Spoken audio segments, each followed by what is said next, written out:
Halo, apa kabar pemirsa? Senang sekali Jendela Istana kembali hadir menjumpai Anda pada kali ini, di mana kita akan menyajikan laporan lengkap seputar aktivitas Presiden Republik Indonesia, mulai dari agenda resmi, kebijakan hingga momen di balik kunjungan kenegaraan. Bersama saya Samuel Purba, langsung saja inilah Jendela Istana selengkapnya. Dari informasi yang pertama, Presiden Prabowo Subianto menggelar rapat terbatas bersama sejumlah Menteri Kabinet Merah Putih di Istana Kepresidenan Jakarta. Pertemuan digelar untuk membahas langkah mitigasi atas dampak geopolitik Timur Tengah, menyusul penutupan Selat Hormuz akibat memanasnya konflik Amerika Serikat dan Israel dengan Iran.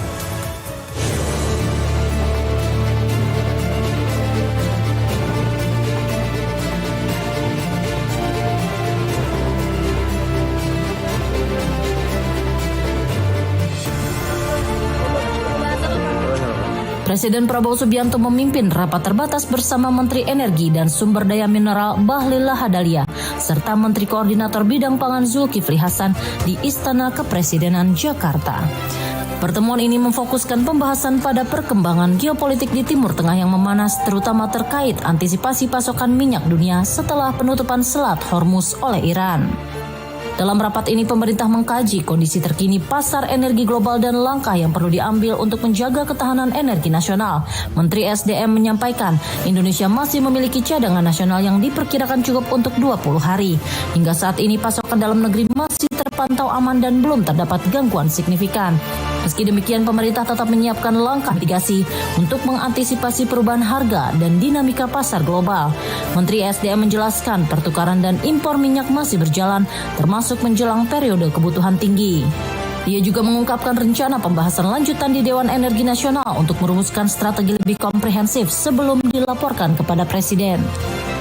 Mungkin menyangkut dengan kondisi terkini geopolitik ya, menyangkut dengan penutupan Selat Hormuz di Iran. Karena ini kita antisipasi tentang pasokan minyak dunia. Karena bagaimanapun kan kita masih melakukan impor 1 juta barel per hari. Gimana Pak mitigasi Pak biar?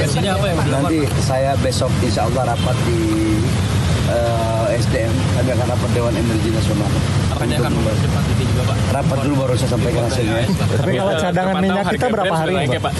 Ya perlahan-lahan sebagian sudah mulai ada perubahan harga naik. Kalau cadangan BBM nasional berapa hari? Masih cukup 20 hari. Dampak ke subsidi Pak? Sampai dengan hari ini nggak ada masalah. Tapi kan harga dunia kan pasti akan terjadi koreksi ketika kondisi geopolitik yang tetap terus memanas di dunia. Sementara itu, perkembangan di kawasan Selat Hormuz memberi tekanan pada pasar energi global. 3 kapal dilaporkan diserang di sekitar wilayah ini yang merupakan jalur pengiriman sekitar 20% minyak dan gas dunia.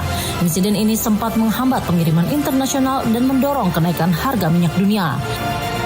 Para analis memperkirakan jika konflik berlangsung lebih lama, harga minyak berpotensi terus mengalami koreksi ke atas. Menyikapi kondisi ini, pemerintah memilih langkah antisipatif melalui koordinasi intensif dan pemantauan berkelanjutan agar stabilitas pasokan dan kebijakan subsidi tetap terjaga. Dengan koordinasi antar kementerian yang terus diperkuat, pemerintah berupaya memastikan masyarakat tetap mendapatkan akses energi secara terjangkau di tengah dinamika global yang berkembang.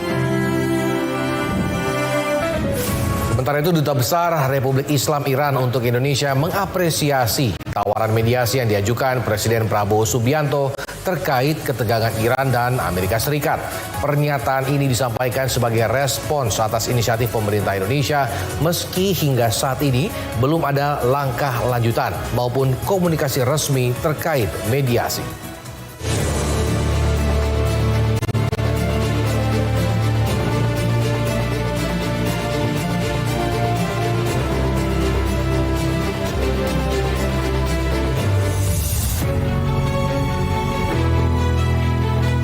Pernyataan itu disampaikan Muhammad Barojerdi dalam konferensi pers di kediaman resmi Duta Besar Republik Islam Iran di kawasan Menteng, Jakarta Pusat.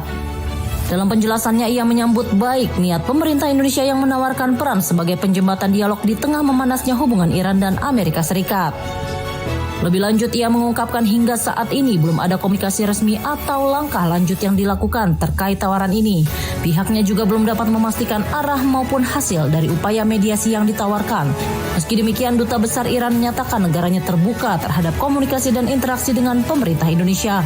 Keterbukaan itu termasuk pertukaran informasi terkait situasi terkini di Iran sebagai bagian dari hubungan diplomatik yang terus dijaga. مجدداً عرض می‌کنم که از حسن نیت دولت محترم اندونزی تشکر می‌کنیم، اما در این رابطه تا الان هیچ اقدامی نشده و ما هم نمی‌دونیم که چنین اقدامی مثمر ثمر خواهد بود یا نه.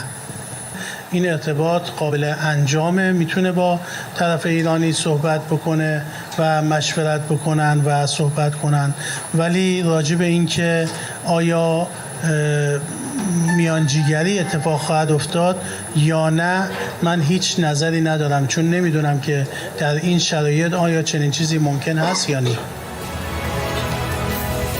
Dalam konteks yang lebih luas, tawaran mediasi Indonesia disampaikan melalui jalur resmi pemerintah sebagai implementasi politik luar negeri bebas aktif yang mendorong penyelesaian konflik melalui dialog. Langkah ini hadir di tengah dinamika ketegangan yang melibatkan Iran, Israel, dan Amerika Serikat yang terus menjadi perhatian dunia internasional. Situasi eskalasi yang masih berkembang membuat efektivitas mediasi menjadi tantangan tersendiri. Namun, inisiatif Indonesia mencerminkan peran aktif dalam mendorong ruang dialog di tengah konflik global, sekaligus menjaga posisi strategis sebagai negara yang konsisten mengedepankan penyelesaian damai. Menko Pangan pastikan harga terkendali dan stok aman selama Ramadan. Informasinya akan kami hadirkan usai jeda, tetaplah di tempat Anda.